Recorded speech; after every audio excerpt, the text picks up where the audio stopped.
से छोटों से सबसे उनकी प्रशंसा करो। क्यों करो?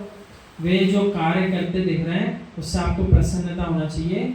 मैं जिन धर्म को जितना समय चला पाया अपनी योग्यता से चला लिया, अब मेरे बाद जो जिन धर्म को आगे चलाएंगे वे मेरे सामने मुझे आंखों से दिखाई दे रहे हैं, तो उनको देख करके प्रसन्नता होना चाहिए कि नहीं होना चाहिए? प्रसन्नता होना चाहिए। लोग मदिरालय की ओर दौड़ते हैं, वैश्यालय की ओर दौड़ते हैं, हमारा बच्चा जिनालय की ओर जा रहा है। उसने ऐसा पुण्य किया है, पाप नहीं किया, फिर भी कूद करके उसके पैर के नीचे एक चींटी दबकर मर गई। बेटा, जैसे तुम जिस श्रद्धा से आए थे भगवान को देखने के लिए, वैसे ही तुम नीचे जमीन देखकर भी चलो। उसको ऐसा समझाना कि बेटा जितनी श्रद्धा से जिनालय आयो उतनी श्रद्धा से देखते हुए चलो, कोई जीव की विराधना ना हो जाए। आज तो हमारे कॉलेज के कैंपस में तो सुरक्षा अधिकारी ऑफिसर है, पूरे कैंपस की सुरक्षा निगरानी रखते हैं। वे आए हमारे डिपार्टमेंट, सो हमारे कॉलेज के साथियों के बीच में बैठे, सो हमें देखते सी बोले एक बात बताना है आपके सर के बारे में। बोले जब छुट्टी होती है, बैग टंगा एक कंधे पे, एक भोजन का थैला हाथ में, और ये इधर उधर कुछ भी नहीं देखते। इतना अच्छा वातावरण, इतने सारे लोग आ रहे हैं, निगाह नीची करके चले जाते रहते हैं, हम वही देखते रहते हैं कर क्या रहे। तो दूसरे सर ने बताया कि ये देखते रहते हैं हमारे चक्कर में कोई दूसरा निपट नहीं जाए। यानी आप देखो, जो जीव इस चारित्र का पालन ना भी करे, संयम को अंगीकार ना भी करे, लेकिन जो थोड़ा सा भी पालन करता है उसको देख करके जानता है सही तो यही कर रहा है, हम गलत हैं ये सही है। इतना ज्ञान तो हो गया, उसके लिए इतना ज्ञान आपने बिना बोले करा दिया, यही उसके ऊपर आपका उपकार है, नहीं है क्या? यही उसके लिए आपकी तरफ से किया गया उपकार है। तो अपने धर्म में जितना जीव लीन होगा, दूसरे का उपकार अपने आप होता चला जाएगा। एक तीर्थंकर प्रकृति में जन्मे बालक को किस किस जीव को जाके बोलना पड़ता है, मेरा समाव शरण लगेगा, आके जनवाणी सुन लेना। कोई तीर्थंकर को बोलना पड़ता है या बताना पड़ता है, अब मेरा समाव शरण विदिशा से भोपाल की ओर आ रहा है, आ जाना भोपाल में, नहीं बताना पड़ता।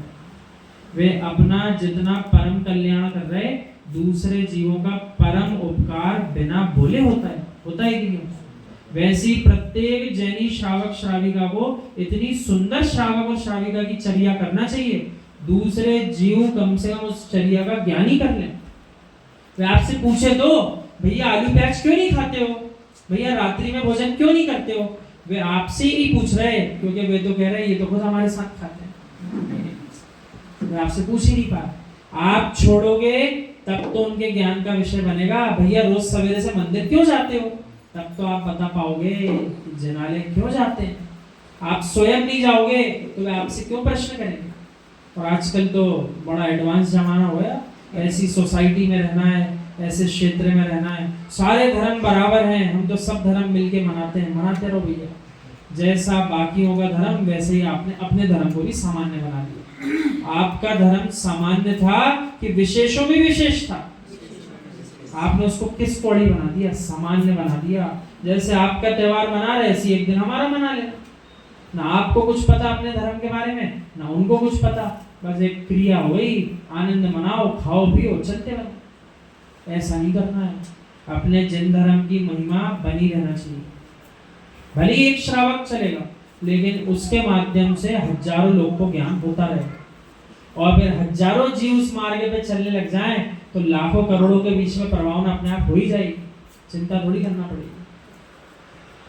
जिनकी तुम पूजा करने आए हो वो तो बन चुके भगवान है, और जो तुम्हारे पैर के नीचे आया वो बनने वाला भगवान है। बनने वाले भगवान की रक्षा करो। मित्र, विषय समझ में आपको आ रहा है कि नहीं आ रहा है? चींटी भी बनने वाला भगवान है, मंदिर में बन चुके भगवान है। हे मित्र, आपको चींटी में तो बनने वाले भगवान दिख रहे हैं, पर अपनी सासू की बेटी में भगवान क्यों नहीं दिख रहे हैं? ऐसा कह रहा है आचार्य। एक दिन हमारे पास दादाजी आजकल नए तरीके चर्चा करने के मोबाइल पे, आपके पास बैलेंस नहीं भी हो, इंटरनेट हो, तब भी बात हो जाती पूरी दुनिया भर में। सो हमारे पास हमारे पुराने परिचित सर का फोन आया, सो हमने सहजता में उठा लिया। हमने कहा कैसे हैं आप, कहाँ हैं? तो बोले हम स्पेन से बात कर रहे हैं। कहाँ से बात कर रहे हैं?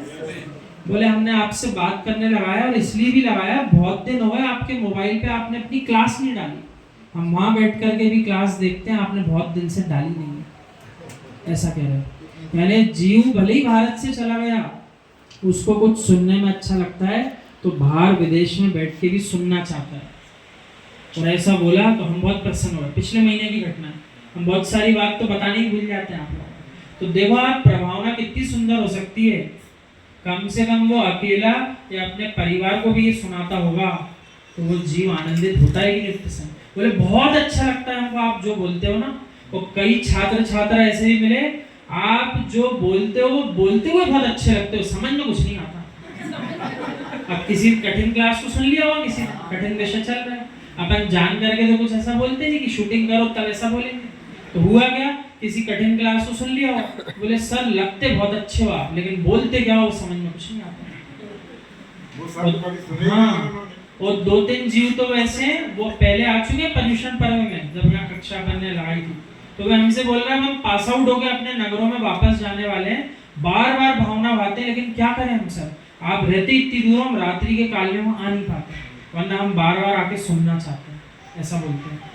छोटे छोटे छात्र छात्रा जैन कुल के भी नहीं, लेकिन देखो हजारों के बीच में से हम कह रहे हैं 3-4 के भी यदि भाव बन रहे ऐसे, तो उनके लिए कितनी बड़ी महिमा है कि कहीं ना कहीं उनके लिए बहुत बड़े पुण्य का कारण है। आज सुनने की भावना है, सुन नहीं पा रहे, भविष्य में यही भावना उनको अपने जैसा सुनाएगी जैसा अपन आज सुन रहे हैं।